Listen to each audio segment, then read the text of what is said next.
After 4 nights in Homun, we are now packing our bikes because we're going to continue on, and we're hoping tonight to get back to Izamal, place we have stayed before. But there's more to see there, I'm pretty sure of it. We have explored 3 different cenotes here, and it was definitely worth it. It was so interesting. Every cenote has a different character. So we're ready to hit the road. We got our masks on because there was a police officer here the other day who told me when I was riding the bike through town to put it on. So he might be there this morning again. But you know, like most of the time people aren't wearing them outside, just inside. Indoors, it's mandatory. According to the Google map, there are 3 different route options for cycling, but there's really only one that makes sense, and that's going back toward Tamek, same way we had come, and then toward Oktun. We found out way before that following the closest bicycle route can get you stuck on a road that is so rough it'll break your bike.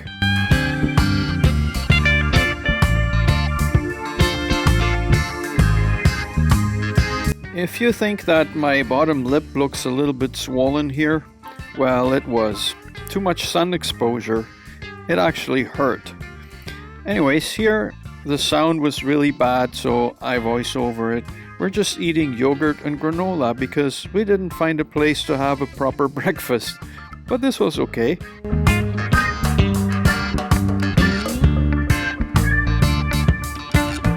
We figured out our way. Sometimes in Yucatan, what we found is that you cannot go solely by the signs because sometimes there just aren't any. So then you have to ask people, and if you have a map, well, that's good, but still, we sometimes rely on the map in the internet and on Google, so we've done the screenshots and stuff, but then when you're on the road, it's kind of hard to dig that up. We don't have any. Sometimes roads and stores just aren't there. There's no such thing. But Google kind of adds it. It's good to have some patience when you're traveling in Mexico because things aren't always gonna go straight away. Oh, I'm learning lots of patience. Yeah. Anyways, we in Tamek, we're just gonna go to, what was that place called again? Oktun.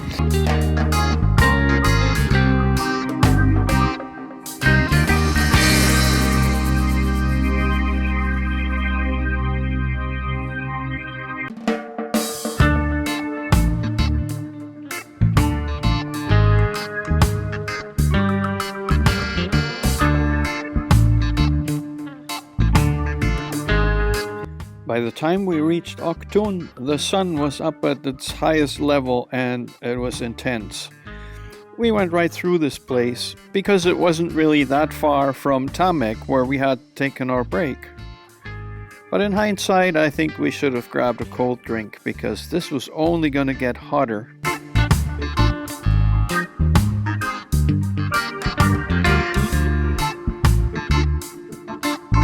The one thing that made the intense sunshine bearable was the headwind. Yeah, but it didn't really help because we had to work so much harder for it.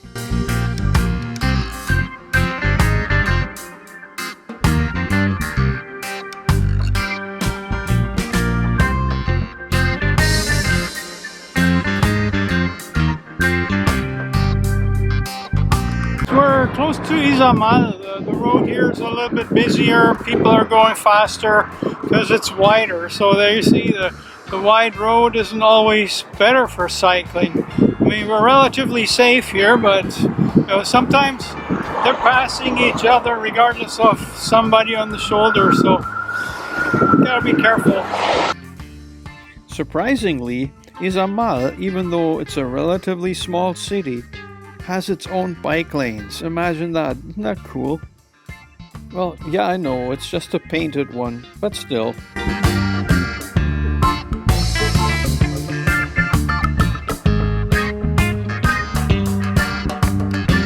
So This time Barbara and I are staying at a hotel that is not all yellow in Izamal. It's called Hotel La Paloma.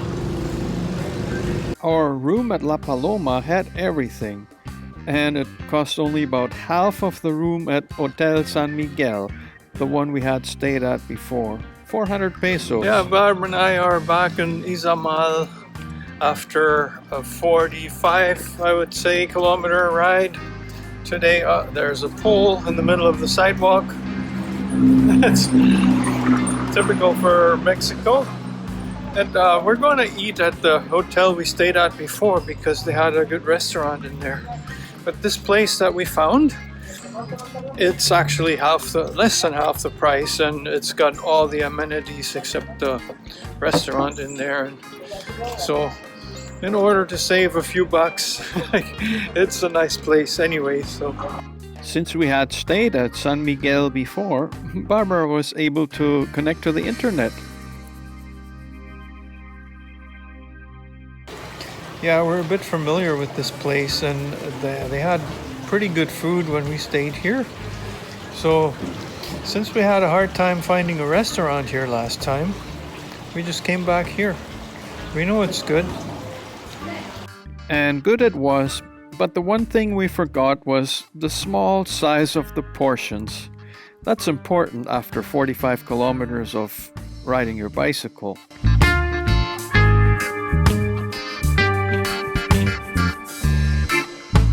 But we knew the perfect way to make up for that. Yeah, we got to record our ice cream, of course. Yeah, of course. Cheers. Yes, in a cone this time. There's actually ice cream on there. Even on our second visit, Izamal is still a wonderful place. We walked around, and finally, before going back to the hotel, we shopped at Duno Susa, a discount supermarket that you will find all over Yucatan and possibly Mexico. I can highly recommend it. The next day, this is 6:30 in the morning. Izamal looks just as good from a bird's eye view as it does from down below. Wouldn't you agree?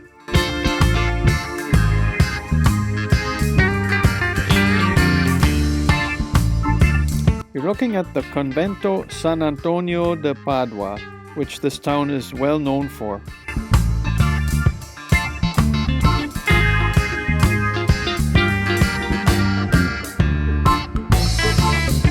The convent was built on the base of an ancient pyramid, and there are still other ancient pyramids left in town. See behind these trees? There's one right there.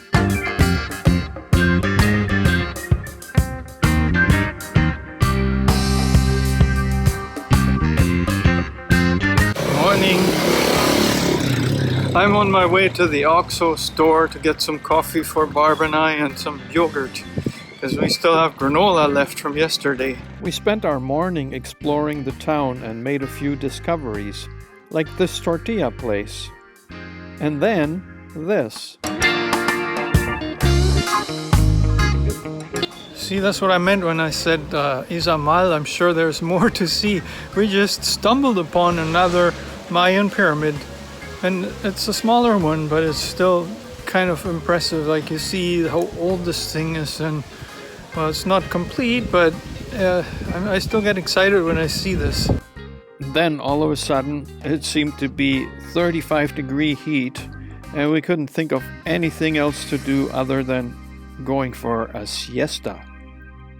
This was one of the few times that we actually used our air conditioning.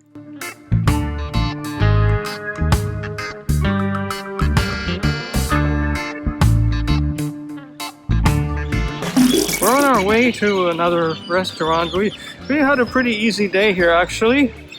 Recovering a little bit from yesterday's high heat ride, which is always a little bit draining.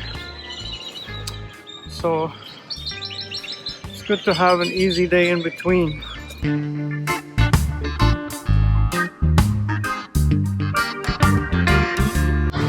The one thing I'm missing about Izamal is the speed bumps. That makes people drive faster. You notice the right of way. Anyways, here's the restaurant. There's Barbara. Yeah, I was doing a dance. So patient. Trying to. The best thing about this restaurant, El Toro, I can tell you right now, was the atmosphere, the view, and the music, which wasn't in the restaurant.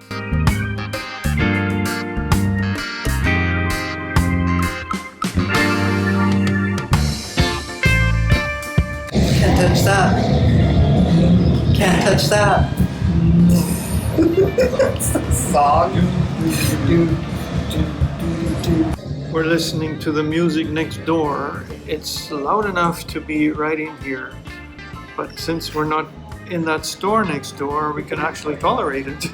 We're waiting for our meals. I ordered the pollo asado, chicken, and Barbara here, she ordered a club sandwich. Not really the club like back home.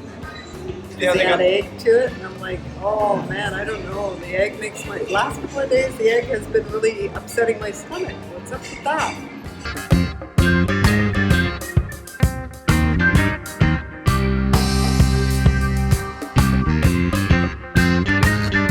So the restaurant we just went to, the food wasn't that good. I mean, my chicken was okay. Barbara's club sandwich, not really.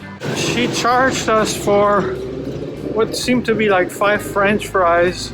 We had to pay an extra 50 pesos aside from the sandwich. The sandwich was kind of big though, eh? I said in Mexico, don't order club sandwich. They're probably still new to it, but what they put in there was pickled onions, and you had chicken, ham, and cheese with the pickled onions. It was, yeah, maybe that's a man sandwich. I don't know, but the fried egg just threw me. Yeah, some food is different here, but there's a lot of good food too. But I found that whenever you're in a place where there are a lot of tourists, they don't have quite the same love or pride in their food like they do elsewhere. I mean, we've had some incredible meals and they cost half of what we paid there. We left Izamal the next morning heading for Valladolid, but we had another stop in a beautiful place, and what that place is, I'll let you know in the next video. Coming up next Wednesday.